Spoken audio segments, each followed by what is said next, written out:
My name is Chris Walton. Formerly, I've been in retail about 20 years. Now I do two things. So I run a business called Red Archer Retail. And under Red Archer Retail, I have a content business. That business is called Omni. Produce videos, I write a lot of articles, I write for Forbes, I write for the Robin Report. And all I talk about is how will the future of retail play out? What will the store of the future look like? Just in the last month, actually, I opened up a new retail technology lab in Minneapolis. And the idea behind that lab, it's called Hous, is to create a physical extension of that conversation around our content platform by creating a laboratory space for retailers, for technology companies, for brands to come together and to actually run physical experiments about how the future of retail will play out outside the mainstream of their operations, but also live and in front of consumers. We also hope it'll serve as a physical extension for all the content that we put out in the marketplace under our brand, Omni.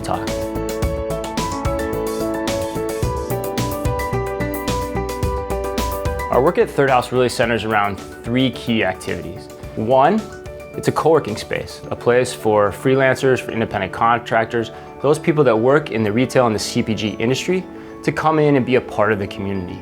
So it's a co-working space, but it's a co-working space designed only for those in retail and CPG. The second piece of it is that it's a place for content production. So we have an event space where we can host events, where we can do educational series, workshops. We also have a podcast studio where we can interview whoever is trying to change how retail works on a daily basis, whether it's the people, the companies, the technologies, all of that can be brought in-house under Hous. And then the third piece is what we call our retail experience studio. The total space is about 8,000 square feet, but we have about 4,000 square feet that we've set aside simply for experimentation, for exhibitions, where brands, retailers, tech companies can come in, use that space, and showcase what they believe the future of retail could be, and to do it live in front of consumers so that they can also learn from that experimentation over time.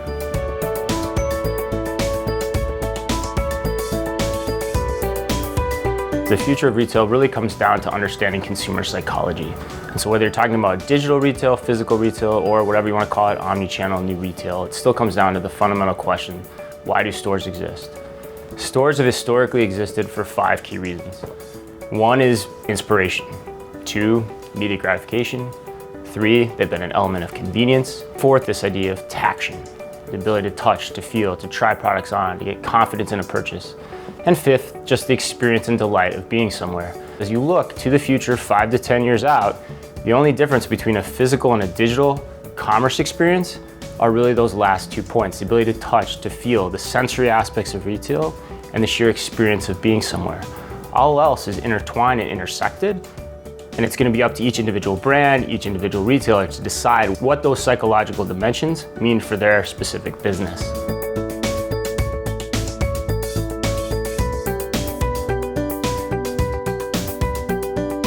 I think it's really tempting to think about everything from a retail perspective in channels. But unfortunately, that's not how consumers think about things. And I think everyone understands this.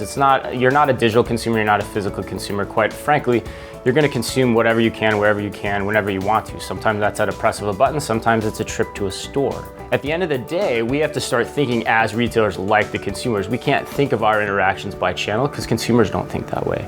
The right approach is really to take more of a consumer approach, a consumer-focused approach, or even maybe more of a market approach. I always look to what Eric Nordstrom, the CEO of Nordstrom, said about how he looks at the business. He says he looks at e-commerce, he looks at stores, he looks at even their Nordstrom Local initiative, which are their smaller stores, only about 3,000 square feet.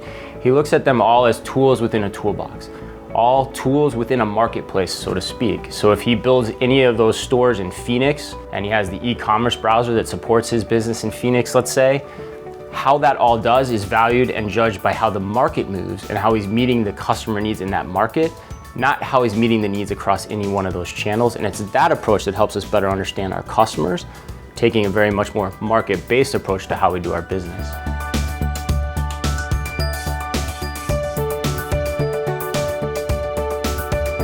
Omnichannel retail at the end of the day is just retail. It's just a new word for retail, and people debate it all they want. They can call it omnichannel, they can call it retail. Some people call it new retail. There's a pundit going out around right now calling it harmonized retail. At the end of the day, it's all the same thing. It's retail, and it's retail where the consumer is the focal point, where the consumer can have anything he or she wants at the press of a button, in a store, driving in their car, on a voice-enabled device on their countertop. It doesn't matter. It's all retail. And the important question is not to get into debate of what omnichannel means. The important question is to say, what's going to be new about retail underneath that overall heading? Back in the 90s, it was e-commerce. Back in 2007, it was the mobile phone. So the big question is not what's the word or how do we talk about it. The big question is what's next. Is it voice? Is it text messaging?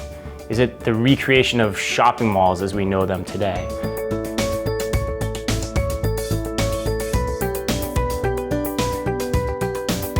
In terms of an omnichannel experience, the two pieces of advice I would give. Number one, keep in mind it can be different for any brand or for any retailer because every brand's gonna have a different value proposition from the next. And what's most important is that you have to understand that omnichannel design is really the blend of digital, physical, and human design. Our minds want to get caught on the fact of tech for tech's sake. We want to say, oh, this is the latest technology, this is the coolest thing that we need to do. But at the end of the day, the right omnichannel design for every brand, it doesn't matter who you are, has to have some combinations of those elements. It could be the latest in technology, but it could also be, how does your store architecture need to change? What does your physical expression of your brand need to be? And how important is the human service element to that too? Is it a high touch element? Is it a low touch element? Where does it come into play? Where does it not? The second piece I always tell people is to think of it as a continuum. In today's day and age, especially with the millennial generation, the best way to think about commerce is like a horizontal line. One end of that line, you have a connected social network. On the other, a commerce platform, think like an Amazon. Social network being on the other side like an Instagram or a Facebook. Whoever can understand their consumer end to end as a community to commerce has an incredible data advantage over everyone else for what they know about who their shoppers actually are. So as they're thinking about that blend of the human, digital, and physical, thinking about how they take steps across that continuum, that connected end-to-end network, that's really what's going to separate the haves from the have-nots in the future of retail.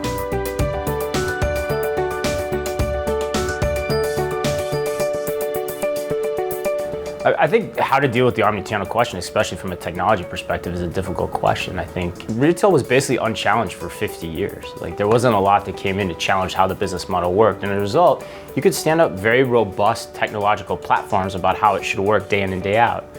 Unfortunately, we're in a situation now where we don't know what the next year is going to look like, let alone what the next 2 or 3 years look like. So trying to come up, I think the biggest recommendation I would have is that trying to come up with that end-to-end omnichannel solution is almost an impossibility. You have to take a very modular, a very flexible approach to your design and basically come at it with the assumption of, you know what, I'm gonna get a lot of stuff wrong, but how do I make the right bets in the right small increments so that I can continue to adapt as I go forward? Because that's gonna be what's required as we move forward to be successful in the long run. Thinking you can find the perfect silver bullet or the perfect solution in the long run at a large scale, I think that's pretty much a fallacy at this point.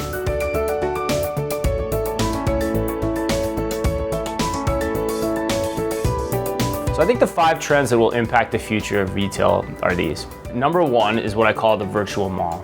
85% of the time when people know what they want to buy or have a strong inkling about what they want to buy, they go to Google or Amazon to find it. Which means only 15% of the time are people going to actual brands or retailers' websites. And that number continues to decline year over year as well.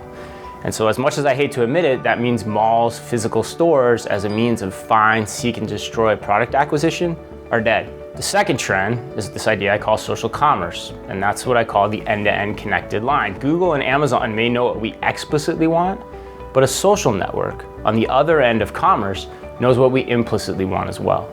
It knows what we like, it knows what we browse, it knows how much time we spend scrolling past certain pictures of people versus others. And as a result, if you can combine that implicit understanding with us as a consumer, with our own explicit desires as well, that combination is incredibly powerful.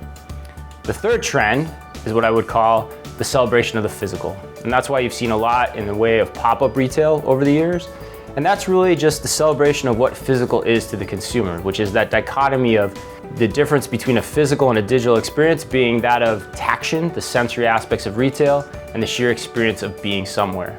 And then fourth, all that's great, you can have great physical retail, but if you don't have physical retail that runs on different business model economics than what came in the past, you really don't have anything. Pop-up retail is just shorter term retail on a shorter term lease. And so that's where new technologies come into play. So technologies that I like, trend number 4, checkout free retail.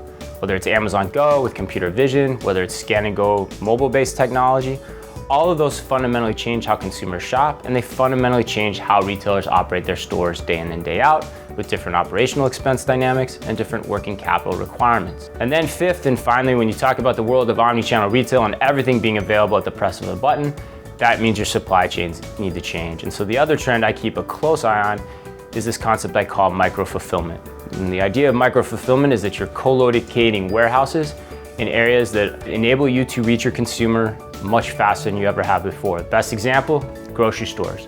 If you believe the direct-to-consumer grocery market is coming, then at the end of the day, grocery stores don't need as much space as they currently have in their store. So why not take some of that space, put tried and true technologies from an automation and a packing and picking standpoint into that space, pack your orders more efficiently, and oh, by the way, from a last mile perspective, you're closer to your consumer as well.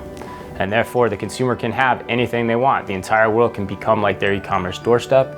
And whether they implicitly know they want it or explicitly know they want it, they can then have it at the press of a button. And the economics of that situation all work for physical and for digital retailers at the same time.